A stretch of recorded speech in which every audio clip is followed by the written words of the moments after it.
أعوذ بالله من الشيطان الرجيم بسم الله الرحمن الرحيم سبحان الذي أسرى بعبده ليلا من المسجد الحرام إلى المسجد الأقصى ليلا من المسجد الحرام إلى المسجد الأقصى الذي باركنا حوله لنريه من آياتنا إنه هو السميع البصير সম্মানিত প্রিয় ভাইরা আজকে আমরা পবিত্র কোরআনুল কারীম থেকে সূরাত বনী ইসরাঈল 15 নম্বর পারার 1 নম্বর আয়াত থেকে আলোচনা শুনবো ইনশাআল্লাহ এবং আমরা জানবো আমরা যে মুসলমান আমাদের নামাজ যে 5 ওয়াক্ত ফরজ এই ফরজ নামাজ 5 ওয়াক্ত কেমন করে হলো এই সম্পর্কে আজকে আমরা বিস্তারিত জানবো ইনশাআল্লাহ। আল্লাহ রাব্বুল আলামিন সূরাতুল বনী ইসরাঈলের 1 নম্বর আয়াতের ভিতরে জানিয়ে দিয়েছেন সুবহানাল্লাযী আসরা বিআবদিহি লাইলাম মিনাল মাসজিদিল হারাম ইলাল মাসজিদিল আকসা। আমি আল্লাহ সেই পবিত্র মহান সত্তা যিনি আমি আল্লাহ আমার বান্দাকে রাত্রে নিয়ে গিয়েছিলাম কোথায় মিনাল মসজিদুল হারাম ইলাল মসজিদুল আকসা মসজিদুল হারাম থেকে মসজিদুল আকসা পর্যন্ত আল্লাযী বারাকনা হাওলাহু লিনুরিয়াহু মিন আয়াতিনা যার আশেপাশে আমি আল্লাহর অনেক বরকত রয়েছে আমি আল্লাহ অনেক বরকত দিয়ে দিয়েছি যেন আমি আমার বান্দাকে আমার প্রিয় বান্দাকে আমার কিছু নিদর্শন নিজের চোখে দেখাতে পারি। ইন্নাহু হুয়াস সামিউল বাসীর নিশ্চয় আমি আল্লাহ সর্বশ্রোতা ও সর্বদ্রষ্টা। তাহলে এ দ্বারা আমরা কি বুঝতে পারলাম আল্লাহ রাব্বুল আলামিন আবার আপনার নবীকে একটি মহান রাত্রিতে আগমন জিব্রাইলকে সাথে করে নিয়ে আল্লাহর নিদর্শনকে দেখানোর জন্য লাইলাতুল মসজিদুল হারাম থেকে মসজিদুল আকসা পর্যন্ত নিয়ে যায়। যাবার কারণ কি আল্লাহর যে নিদর্শন আছে এই নিদর্শন যেন তার বান্দা নিজের চোখে দেখতে পারে। এবার এই পবিত্র রজনীটা কোনটা পবিত্র রজনী কোনটা হবে আমার আপনার জানার দরকার আছে না নাই? আল্লাহ রাব্বুল আলামিন যে রাত্রিতে আমার আপনার নবীকে তার নিদর্শন দেখানোর জন্য নিয়ে যায় সে রাত্রি হলো শবে মেরাজের রাত্রি লাইলাতুল মেরাজ। এই মেরাজের রাত্রিতে ঊর্ধ্বগমন মেরাজ শব্দের অর্থ হলো ঊর্ধ্বগমন সাক্ষাৎ করা। আল্লাহ পাক রব্বুল আলামিন জিবরাইল আমিনকে হুকুম দিলেন জিবরাইল যাও আমার বান্দাকে নিয়ে যাও ঘুমন্ত অবস্থায় আমার বান্দাকে তুমি নিয়ে আসো। জিবরাইল আমিন এবার আমার আপনার নবী ঘুমন্ত অবস্থায় ঘুমায়নি। অনেক সময় আমরা দেখি না চোখ বন্ধ আছে কিন্তু অন্তরটা সব কিছু শুনতে পাচ্ছে, কান খোলা আছে, সমস্ত কিছু আমরা শুনতে পাই, কি বলেন হয় না? হয়ে থাকে। আমার আপনার নবী বলতেছে আমি যখন শুয়ে আছি জিবরাইল আমিন আসলেন, আসার পরে আমাকে নিয়ে গেলেন। আমি যাচ্ছি, যাওয়ার প্রথমে আমাকে নিয়ে যাওয়া হলো জমজম কূপের কাছে। যাওয়ার পরে আমি নবী দাঁড়িয়ে আছি, জিবরাইল আমার বুকটা আলাদা করে ফেললেন, ছিঁড়ে ফেলার পরে আমার ভিতরে যে কলিজাটা আছে, রুহু আছে, এই রুহুটা ওই জমজম কূপের পানি থেকে ধুয়ে পবিত্র করে পরিশুদ্ধ করে দিলেন। বলেন সুবহানাল্লাহ। এবার ধুয়ে দেওয়ার পরে আমার কলিজার ভিতরে যেভাবে যেখানে যেভাবে যা ছিল সমস্ত কিছুকে আবার জিব্রাইল অ্যাডজাস্ট করে দিলেন, লাগিয়ে দিলেন। এবার জিব্রাইল আলাইহিস সালাতু ওয়াস সালাম আমাকে নিয়ে যায়, প্রথম আসমানে নিয়ে গেলেন। প্রথম আসমানে নিয়ে যাওয়ার পরে আসমানের যেই দস্তক আছে, পাহারাদার আছে, পাহারাদার জিব্রাইলকে প্রশ্ন করতেছে, জিব্রাইল তোমার সাথে যাকে দেখতেছি কে? জিব্রাইল বলতেছে এটা হলো মুহাম্মদ সাল্লাল্লাহু আলাইহি ওয়াসাল্লাম। এবার ওই ব্যক্তি জিজ্ঞাসা করতে, তাকে কি নিয়ে আসার পারমিশন দেওয়া হয়েছে? জিব্রাইল বলতেছে হ্যাঁ, আমার হুকুমেই সে এখানে এসেছে। প্রথম আসমানে যাওয়া হলো। প্রথম আসমানের রক্ষী আমার আপনার নবীকে আহলান ওয়া সাহলান মারহাবা দিয়ে নবীকে পাঠিয়ে দিলেন। প্রথম আসমানে গিয়ে আল্লাহর নবী রাহমাতাল লিল আলামিন যে নবীর সাথে দেখা করলেন, তার নাম হলো হযরত আদি পিতা হযরত আদম আলাইহিস সালাতু ওয়াস সালাম। জিব্রাইল আমার আপনার নবীকে পরিচয় করে দিচ্ছে, ইয়া রাসূলুল্লাহ, ইয়া হাবিবাল্লাহ, আপনার সামনে যাকে দেখতেছেন ইনি হলো আপনাদের আদি পিতা হযরত আদম আলাইহিস সালাতু ওয়াস সালাম। তার সাথে সালাম বিনিময় করুন, মত বিনিময়, কৌশল বিনিময় করুন। আমার আপনার নবী হযরত আদম আলাইহিস সালাতু ওয়াস সালাম আদি পিতাকে সালাম দিলেন, আসসালামু আলাইকুম ইয়া রাসূলুল্লাহ, আসসালামু আলাইকুম। নবীজির সালামের জবাব দেওয়া হলো এবং সালাম বিনিময় হলো, কথা মত বিনিময় করার পরে হযরত আদম আলাইহিস সালাতু ওয়াস সালাম আমার আপনার নবীকে আহলান ওয়া সাহলান অভিনন্দন জানিয়ে দিলেন, মারহাবা, নেককার পুত্র ও নেককার নবী। এবং হযরত আদম আলাইহিস সালাতু ওয়াস সালাম আমার আপনার নবীর জন্য দোয়া করে পাঠিয়ে দিলেন। বলেন সুবহানাল্লাহ। নিদর্শন দেখাচ্ছে আল্লাহ রাব্বুল আলামিন। তাহলে প্রথম আসমানে গিয়ে আমার নবী কাকে দেখলেন? হযরত আদম আলাইহিস সালাতু ওয়াস সালামকে। এবার জিব্রাইল আমিন দ্বিতীয় আসমানে আমার আপনার নবীকে নিয়ে যায়। ঊর্ধ্ব আকাশে চলা শুরু করেছে। দ্বিতীয় আসমানে দরজা খুলতে জিজ্ঞাসা করা হলো এই ব্যক্তিকে, কে এই ব্যক্তি? জিব্রাইল বলতেছে হলো মুহাম্মদ। তাকে কি হুকুম দেওয়া হয়েছে নাকি এখানে নিয়ে আসার? বলে হ্যাঁ, হুকুম দেওয়া হয়েছে, নিয়ে এসেছেন। আহলান ওয়া সাহলান মারহাবা বলে পাঠিয়ে দিলেন। পাঠিয়ে দেওয়ার পরে এবার দ্বিতীয় আসমানে গিয়ে আমার নবী বিশ্ব নবী রাহমাতাল লিল আলামিন কাকে দেখলেন? তার দুই খালাতো ভাইকে আমার আপনার নবী নিজে দেখতে পাইলেন। এক নাম্বার হলো হযরত ঈসা রুহুল্লাহ, ঈসা আলাইহিস সালাতু ওয়াস সালামের সাথে দেখা হয়ে গেল। দ্বিতীয় নাম্বার হযরত ইয়াহইয়া আলাইহিস সালাতু ওয়াস সালামের সাথে দেখা হয়ে গেল। দুজন নবীর সাথে সালাম দেওয়া হলো। মত বিনিময় করা শেষে হযরত ঈসা আলাইহিস সালাম এবং হযরত ইয়াহইয়া আলাইহিস সালাতু ওয়াস সালাম আমার আপনার নবীকে স্বাগত জানিয়ে দিলেন, আহলান ওয়া সাহলান মারহাবা, পূর্ণবান ভাই ও সজ্জন নবী। এবং তারা দুজন আমার আপনার নবীর জন্য দোয়া করে দিলেন। দুজন দ্বিতীয় আসমানে গিয়ে যখন আমার আপনার নবী রাহমাতাল লিল আলামিন সাক্ষাৎ করলেন দুজন নবীর সাথে, দুজন খালাতো ভাইয়ের সাথে, এবার আমার আপনার নবীকে নিয়ে যাওয়া হলো তৃতীয় আসমানে। তৃতীয় আসমানে নিয়ে যাওয়ার পরে ঠিক একইভাবে রক্ষী জিজ্ঞাসা করতেছে, এই ব্যক্তিটা কে? কাকে নিয়ে এসেছো? জিব্রাইল পরিচয় করে দিল।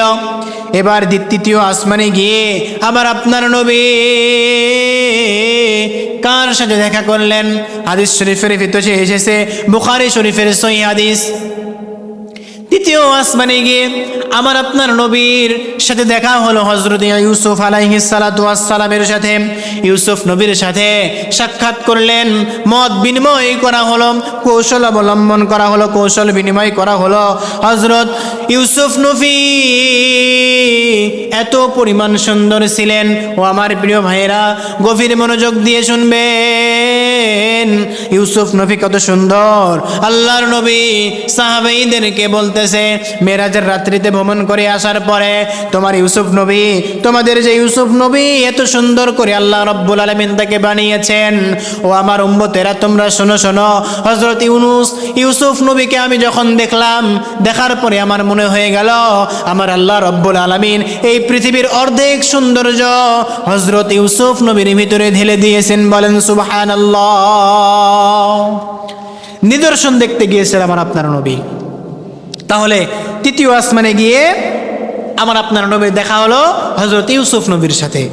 এবার চতুর্থ আসমানে যাওয়ার পূর্বে জিজ্ঞাসা করা হলো, পূর্বের মতোই জিজ্ঞাসা করা হচ্ছে এই ব্যক্তিটাকে কাকে নিয়ে এসেছেন। জিবরাইল পরিচয় করিয়ে দিল।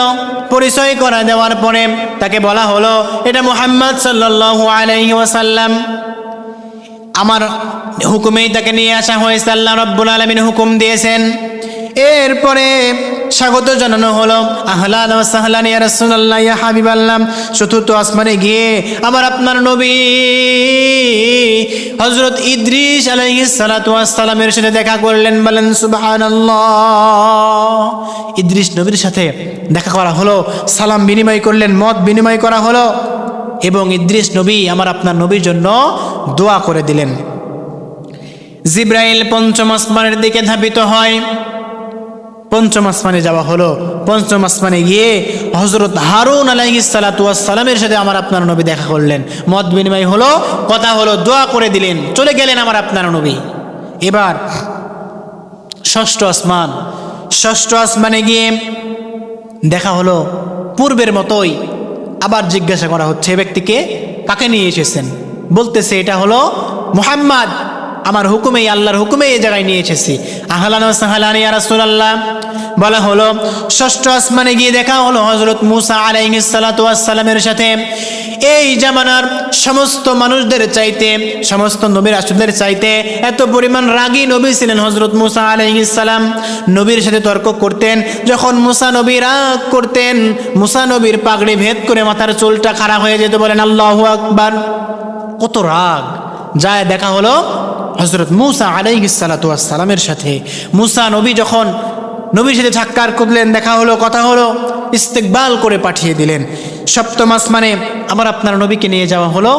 সংক্ষিপ্ত সময়ে বলতেছি, সপ্তম আসমানে গিয়ে আমার আপনার নবীকে দেখানো হলো।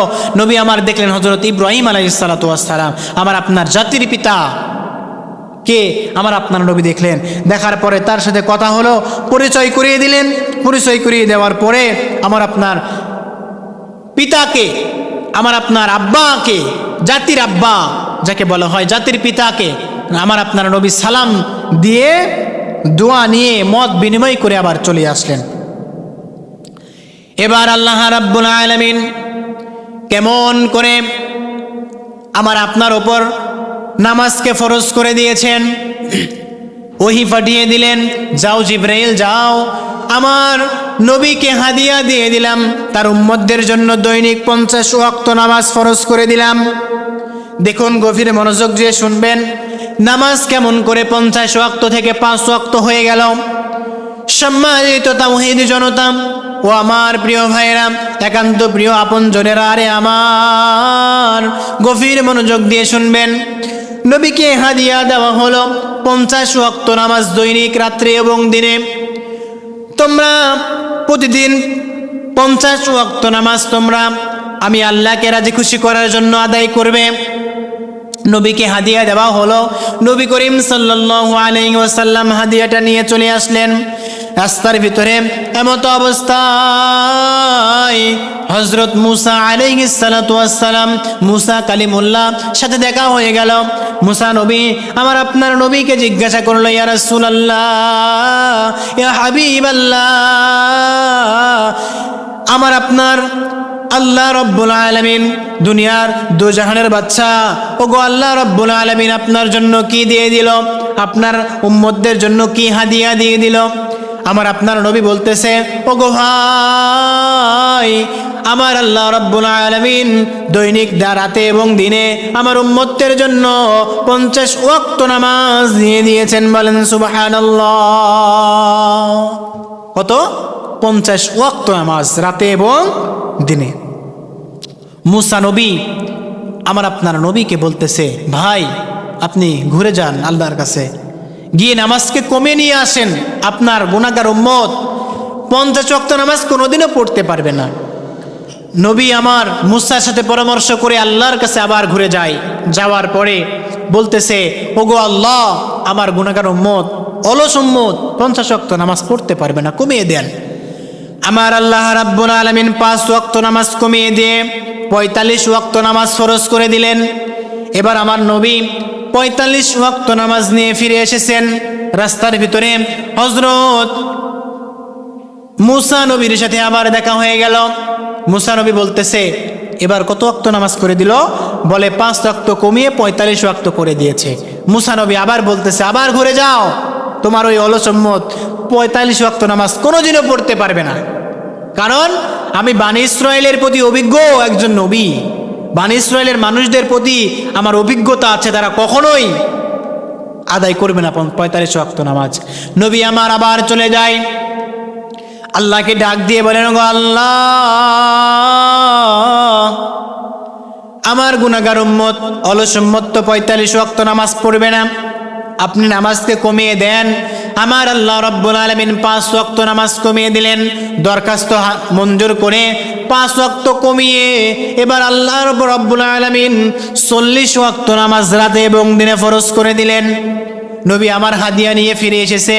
আসার পথে আবার হযরত মুসা আলাইহিস সালাতু ওয়াস সালামের সাথে দেখা হয়ে গেল। মুসা নবী জিজ্ঞাসা করলো, ইয়া রাসূলুল্লাহ, ইয়া হাবিবাল্লাহ, কত ওয়াক্ত নামাজ আপনাকে দেওয়া হলো? বলে 10 ওয়াক্ত কমিয়ে 40 ওয়াক্ত নামাজ আমাদের উম্মতের জন্য আল্লাহ রাব্বুল আলামিন ফরজ করে দিয়েছে। মুসা নবী বলতেছে, কখনোই আপনার উম্মত 40 ওয়াক্ত নামাজও পড়তে পারবে না, আবার ফিরে যান। এমন করে করে সংক্ষিপ্তভাবে বলতেছি। আবার আমার আপনার নবী চলে যায়, আল্লাহর কাছে দরখাস্ত করে। 5 ওয়াক্ত নামাজ করতে করতে যাওয়া আসা চলে, চলতে চলতে যখন 5 ওয়াক্ত নামাজ থাকে, গভীর মনোযোগ দিয়ে শুনবেন কেমন করে 50 ওয়াক্ত নামাজ থেকে 5 ওয়াক্ত নামাজে আসলো। আল্লাহ পাক রব্বুল আলামিনের কাছে আমার নবী বারবার যায়, বারবার দরখাস্ত করে। আমার আল্লাহ রব্বুল আলামিন 45 ওয়াক্ত নামাজকে মাফ করে দিয়ে 5 ওয়াক্ত নামাজ বান্দার জন্য ফরজ করে দেয়। বলেন সুবহানাল্লাহ। এবার যখন মুসা নবীর কাছে আবার আমার আপনার নবী আসলো, আসার পরে বলতেছে, ওগো নবীজি, কত ওয়াক্ত নামাজ এবার আপনার উম্মতদের জন্য দেওয়া হলো? বলে, আমার উম্মতদের জন্য এবার 5 ওয়াক্ত নামাজ দেওয়া হয়েছে। মুসা নবী বলতেছে, ভাই আপনি আবার ফিরে যান, 5 ওয়াক্ত নামাজ আপনার উম্মতরা পড়তে পারবে না। আমি তো অভিজ্ঞ একজন নবী, আপনার আগে আমি নবী হয়ে গিয়েছিলাম, তো পড়তে পারবে না, আপনি যান, ফিরে যান, কমিয়ে নিয়ে আসেন। এবার আমার আপনার নবী বলতেছে, একজনের কাছে কতবার যাওয়া যায়, যিনি সমস্ত কিছুর সত্তা, আল্লাহ, যার উপরে কেউ নাই, তার কাছে আর কতবার যাওয়া যায়? আমার লজ্জা লাগছে, আমি আর যাব না। আল্লাহু আকবার বলেন। নবী আমার লজ্জা পেলেন। আল্লাহ রাব্বুল আলামিন বলে দিয়েছেন, ওগো ইয়া রাসূলুল্লাহ, ইয়া হাবিবাল্লাহ, আপনার উম্মতের উপর আমি 50 ওয়াক্ত নামাজ ফরজ করেছিলাম, কমিয়ে কমিয়ে 5 ওয়াক্ত নামাজ করে দিলাম। এবার আমি আল্লাহ রাব্বুল আলামিন আমার কথার বল খেলাপ করি না, আমার কথা এদিকে ওদিকে যাই না। আমি আল্লাহ রাব্বুল আলামিন বলে দিলাম, যদি তোমার কোনো উম্মত 1 ওয়াক্ত নামাজ আদায় করে, আমি আল্লাহ রাব্বুল আলামিন ওই বান্দার উপর 10 ওয়াক্ত নামাজ আদায় করার সমতুল্য সওয়াব দিয়ে দিব। সুবহানাল্লাহি ওয়া বিহামদিহি। এমন করে করে যদি তোমার কোনো বান্দা, যদি আমার কোনো বান্দা, তোমার কোনো উম্মত দৈনিক 5টা ওয়াক্ত নামাজ আদায় করতে পারে, তাহলে আমি আল্লাহ রাব্বুল আলামিন বান্দার আমল নামায় 5কে 10 গুণ করে দিয়ে 5 10 50 ওয়াক্ত নামাজ আদায় করলে যতটুকু সওয়াব হয়, বান্দার আমল নামায় ঠিক ততটুকু সওয়াব দিয়ে ভরপুর করে দেব। বলেন সুবহানাল্লাহ। আবার মেরাজের রাত্রিতে আমার আল্লাহ রাব্বুল আলামিন আমার আপনার নবীকে আরো একটি জিনিস দিয়ে দিয়েছেন। ওগো নবীজি, আপনার যদি কোনো উম্মত ভালো আমল করার জন্য নিয়াত করে, যদি উম্মত ভালো আমল করার যদি নিয়াত করে, নিয়াত করার সঙ্গে সঙ্গে আমি আল্লাহ রাব্বুল আলামিন ওই বান্দার আমলনামায় একটি নেকি লিপিবদ্ধ করে দেব, বলেন সুবহানাল্লাহ। আর যদি ওই বান্দা যদি ওই ভালো কাজটি সম্পূর্ণ করতে পারে, হাসিল করতে পারে, ও আল্লাহর গোলামেরা, ও আল্লাহর বান্দারা গভীর মনোযোগ দিয়ে শুনবেন সম্মানিত প্রিয় ভাইরা আমার আল্লাহ রাব্বুল আলামিন বলেন, যদি কোনো ব্যক্তি ভালো কাজের নিয়াত করে একটি আমল তার আমলনামায় দিয়ে দেয়, এখানেই কিন্তু ক্ষান্ত নয় রে মুসলমান। যদি আপনি ওই ভালো কাজটি সম্পূর্ণ করতে পারেন, আমার আল্লাহ রাব্বুল আলামিন 1কে 10 দ্বারা গুণ করে 10 গুণ সওয়াব দিয়ে দিবেন, বলেন সুবহানাল্লাহ। প্রক্ষান্তরে যদি আপনার কোনো উম্মত একটি খারাপ আমল করার, খারাপ কাজ করার চিন্তা ভাবনা করে, সংকল্প করে, তাহলে আমি আল্লাহ রাব্বুল আলামিন আপনার বান্দার আমল নামায় কোনো গুনাহ দিব না। যদি বাস্তবায়ন করে 10টি গুনাহ নয়, মাত্র 1টি গুনাহ আমি আপনার আমল নামায়, আপনার বান্দার আমল নামায় দিয়ে দিব। কত ক্ষমাশীল, কত দয়ালু আমার আল্লাহ! চিন্তা করা যায়, এই সেই মালিক, এই সেই আল্লাহ, যে আল্লাহ রাব্বুল আলামিন সবসময় আমাদেরকে ডাকে।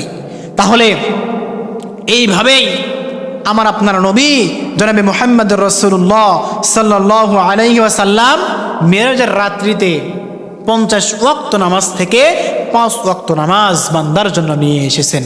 এবার যখন 5 ওয়াক্ত নামাজ নিয়ে আসলেন, আসার পরে দেখবেন আমাদের উপর 5 ওয়াক্ত নামাজকে ফরজ করা হয়েছে।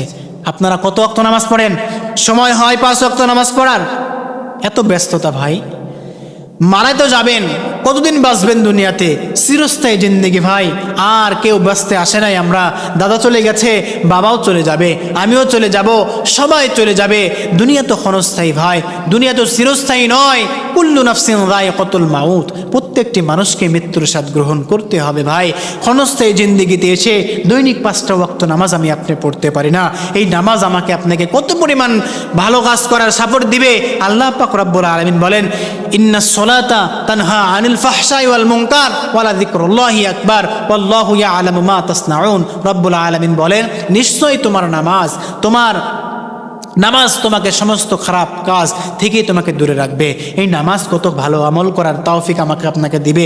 নামাজ পড়েন বলে আপনি সিগারেট খেতে যাবেন না, নামাজ পড়েন বলে আপনি মিথ্যা কথা বলবেন না, নামাজ পড়েন না বলে আপনি সুদ খেতে যাবেন না, আপনি নামাজ পড়েন বলে আপনি হারামের দিকে যাবেন না ভাই। এই নামাজ আপনাকে কত টেনে নিয়ে এসেছে ভালোর দিকে। কিন্তু আমি আপনি মুসলমান, আমি আপনি কপাল পড়া মুসলমান, পায়ে হাত রেখে বলে যাই, পায়ে হাত রেখে বলে, প্রিয় ভাইয়েরা আমার, নামাজকে ছাড়বেন না, নামাজকে বাদ দিবেন না। এই নামাজটা হয়ে যাবে জান্নাতের চাবি। আসসালাতু মিফতাহুল জান্নাহ, নামাজ তো আমার আপনার জান্নাতের চাবি হয়ে যাবে। এই নামাজ যখন আমার আপনার জান্নাতের চাবি হয়ে যাবে, তারপরেই কিন্তু আমরা তালাক হইলে জান্নাতের ভিতরে ঢুকতে পারবো। নামাজ আমার আপনার জীবনে যদি না থাকে, আমি আপনি জান্নাতের তালাও কখনো খুলতে পারবো না। সম্মানিত প্রিয় ভাইরা, এই নামাজ কত কষ্ট করে আমার আপনার নবী নিয়ে এসেছে। 50 ওয়াক্ত থেকে 5 ওয়াক্ত বান্দার ভালোর জন্য, কিন্তু আমি আপনি পড়ি না। আল্লাহ রাব্বুল ইজ্জাত ওয়াল জালাল এই নামাজ আমাকে আপনাকে পড়ার, দৈনিক 5টা ওয়াক্ত নামাজ পড়ার মতো সেই তৌফিক আল্লাহ রাব্বুল ইজ্জাত ওয়াল জালাল আমাদের প্রত্যেককে আদায় করার মতো তৌফিক দান করেন। সকলে বলেন আল্লাহুম্মা আমিন। আল্লাহ রাব্বুল ইজ্জাত ওয়াল জালাল যেই 5 ওয়াক্ত নামাজ ফরজ করলেন, আমরা তাহলে বুঝতে পারলাম 5 ওয়াক্ত নামাজ কেমন করে আসলো। সবে মেরাজের রাত্রিতে, রজব মাসের 27তম রজনীতে, রজব মাসের 27তম রজনীতে, শবে মেরাজের রজনী, এই রজনীতে আল্লাহ রাব্বুল ইজ্জাত ওয়াল জালাল আমার আপনার উপর নামাজকে 5 ওয়াক্ত ফরজ করে দিয়েছিলেন। আল্লাহ রাব্বুল ইজ্জাত ওয়াল জালাল এই 5 ওয়াক্ত নামাজ সময় মতো আমাদেরকে আদায় করার তৌফিক দান করেন। সকলে বলেন আল্লাহুম্মা আমিন। ওয়া আখির দাওয়ানা আলহামদুলিল্লাহি রাব্বিল আলামিন।